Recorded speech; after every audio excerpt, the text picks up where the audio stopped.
బోధి ప్రేక్షకులకు నమస్సులు. పండగ హడావడి పరిసమాప్తం అయ్యాక పిల్లలు తిరిగి వెళ్తుంటే పెద్దల భావోద్వేగాలు, పిల్లల అనుభూతులు తెలియజేసే ఒక మంచి కథానిక. కూతుర్ని రైలెక్కించి స్టేషన్ దాటి మలుపు తిరిగిన రైల్లోని మనవలు కనుమరుగయ్యేదాకా చెయ్యి ఊపి అప్పటిదాకా ఒంట్లో తెచ్చిపుట్టుకున్న సత్తువ అకస్మాత్తుగా మాయమై నీరసంగా ఇంటికి వచ్చి గత 4 రోజులుగా కళకళలాడిన ఇల్లేనా ఇది ఇలా బోసిపోయింది అని నిర్వేదంతో కుర్చీలో కూలబడ్డాడు ఆ పెద్దాయన. పిల్లలు రెక్కలొచ్చి ఎగిరిపోవడం సహజమే. దానికి ప్రకృతిలోని ఏ ప్రాణి ఇంతగా బాధపడడం లేదు కదా. మరి కాస్త కూస్త జ్ఞానం ఉన్న తామెందుకు ఇలా విలువల్లాడిపోతున్నాము అని ఆలోచనలోకి జారిపోయాడు ఆ పెద్ద మనిషి. ఇంతలో ఆ ఇంటి నిశ్శబ్దాన్ని భంగపరుస్తూ అతని ఫోన్ మోగింది. కూతురు నెంబర్ చూసి చటుక్కున ఫోన్ ఎత్తిన అతనికి అలవాటుగా అటు నుంచి కూతురు, నాన్న ఇంటికి వెళ్ళిపోయారా? ఈ 4 రోజులు తెగ తిరిగేశారుగా, కాస్త విశ్రాంతి తీసుకోండి, అవి ఇవి అన్నీ సర్దేసి అలసిపోకండి. పనమ్మాయికి పండగ మామూళ్ళు ఇచ్చి మేము వెళ్ళిన తర్వాత ఇల్లంతా శుభ్రం చేసి సర్ది పెట్టమని పురమాయించాను. ఈలోగా మీరు కింద మీద పడిపోకండి, సరేనా? వేళకి మందులు వేసుకోవడం మర్చిపోవద్దు. ఇలా ఇంకా ఏదేదో చెప్పబోతుండగానే, అలాగేనమ్మా, నేను చూసుకుంటాలే, మీరు జాగ్రత్త, ఇక ఉంటాను అని ఫోన్ పెట్టబోతుంటే, నాన్న ఉండండి, మీ మనవరాలు మీకు వాట్సాప్లో ఏదో సందేశం పంపించిందట అని ముగించింది. 17 సంవత్సరాల మనవరాలు తనకు ఏ సందేశం పంపించి ఉంటుందా అని ఆత్రుతగా చూడసాగాడు తాతయ్య గారు ఉత్సాహంగా. తాతయ్య, మీతో ఉన్న ఈ 4 రోజులు నాకెంతో అమూల్యమైనవి. మమ్మల్ని చూసి మీరెంత సంతోషించారో అంతకు మించి ఆహ్లాదంగా మీతో మేము గడిపాము. పండగ రేపు మొదలవుతుంది అనగా మన ఇంట్లో మీరు వండించిన పిండి వంటలు వాసనలు ఇంకా నా ముక్కు పుటాలపై తాజాగా ఉన్నాయి.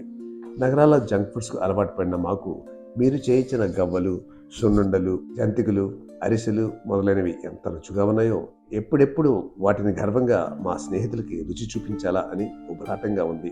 కాగుతున్న బెల్లంపాకం వాసన అయితే ఇప్పట్లో నేను మర్చిపోలేను. భోగి పండుగ రోజు తెల్లవారుజామున నిద్రలేచి తలస్నానం చేసి ఆ మంచులో చుట్టూ అందమైన ముగ్గులతో అలంకరించి ఉన్న మంట దగ్గరికి వెళ్ళి మీతో కలిసి అగ్నిదేవుడికి నమస్కరించి అందులో పిడకల దండ వేసి చలిలో వెచ్చగా 2 చేతులు చాపి చలి కాచుకున్న అనుభూతి మాటల్లో వర్ణించలేంది. ఆపై ఉదయాన్నే నడుచుకుంటూ గుడికి వెళ్తుంటే వీధిలో ఎదురైన ప్రతి ఒక్కరూ మీ మనవలా అండి అని పలకరిస్తుంటే మీరు మమ్మల్ని పొదివి పట్టుకుని గర్వంగా అవునండి పండక్కి వచ్చారు అని బదిలిస్తుంటే నాకు ఏనుగు అంబారి ఎక్కినంత సంబరంగా అనిపించింది. ఎందుకంటే మా నగరాల్లో మేమెవరమో మా పొరుగు వారికి తెలియదు, మమ్మల్ని అంత ఆప్యాయంగా ఎవరు పలకరించరు. సంక్రాంతి పండుగ రోజున గతించిన పెద్దలకు గారెలు పరమాన్నం నివేదించి పూజ చేసి మేమందరం మీ కాళ్ళకి నమస్కరిస్తుంటే దీర్ఘాయుష్మాన్ భవ అని మీరు మమ్మల్ని ఆశీర్వదిస్తుంటే మీ వంటి పెద్దల ఆశీస్సులే మాకు శ్రీరామరక్ష అని అనిపించింది. మీరిచ్చిన కొత్త బట్టలు కట్టుకుని పిండి వంటలు తింటూ ఆ రోజంతా ఇంటికి వచ్చేపోయే వాళ్ళతో ఎంత సందడిగా గడిచిపోయిందో. పనమ్మాయికి, వాచ్మెన్ భార్యకు, పాలబ్బాయికి మనం చేసుకున్న పిండి వంటలు మాతో దగ్గరుండి ఇప్పించినప్పుడు వాళ్ళు ఎంతో సంతోషంగా అవి తీసుకుని వెళ్తుంటే పంచుకొని తినడంలో ఉన్న ఆనందం ఆ రోజు నాకు అనుభవంలోకి వచ్చింది తాతయ్య. కనుమ పండుగ రోజున మీతో కలిసి ఊళ్ళో ఉన్న బంధువుల ఇళ్ళకి వెళ్ళి అందరినీ కలిసి వస్తుంటే మనకు ఇంత బలగం ఉందా అనిపించింది తాతయ్య. ఇంతమందిని మొదలుకుని నగరంలో దిక్కు ముక్కు లేకుండా బతుకుతున్నందుకు మా మీద నాకే జాలేసింది. ఎంత చదువుకున్నా, ఎంత పెద్ద హోదాలో ఉన్నా, ఎంత ఆర్జించినా మన జీవితంలోని కష్టసుఖాలు పంచుకోవడానికి ఓ నలుగురు మన అనుకునే ఆప్తులు లేని జీవితం వ్యర్థం అనిపించింది తాతయ్య.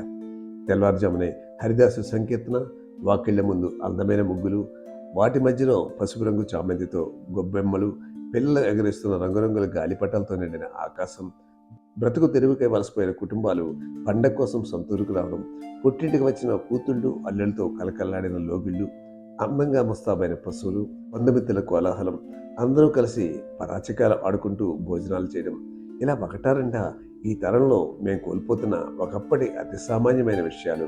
యాంత్రికత మోజులో ములిగి తేలుతున్న మా నగర సమాజానికి ఆట విడుపుగా, ఒకంత ఓదార్పుగా, భవిష్యత్తుపై ఆశలు కల్పించగా ఈ అనుభవాల్ని, అనుభూతుల్ని మూటగట్టుకుని మళ్ళీ పెద్ద పండుగ ఎప్పుడు వస్తుందా అని ఆశగా తిరుగు ప్రయాణం అవుతున్నాము. మాకు ఇంత మంచిగా పండగ జరుపుకునే అవకాశం ఇచ్చినందుకు మీకు కృతజ్ఞతలు తాతయ్య. సుదీర్ఘమైన తన మనవరాల సందేశంతో ఆ నిర్వచనీయమైన అనుభూతిలోనే అంతవరకు తనను ఆవహించిన నిస్పృహ ఒక్కసారిగా మాయమవుగా ఇనుమడించిన ఉత్సాహంతో మీ తరానికి మన సంస్కృతి సాంప్రదాయాలు అందించాలనే తహతహతోనే మేము ఇక్కడ కాపలాగా బతికున్నాం తల్లి. మా తరాలకి, రాబోయే భావితరాలకు వారధిగా ఉండాలన్న ఆకాంక్ష, ఉంటారన్న విశ్వాసం మీ మీద మాకుంది. దానికి ఇటువంటి పండగలే మాకు ఉన్న అవకాశం తల్లి.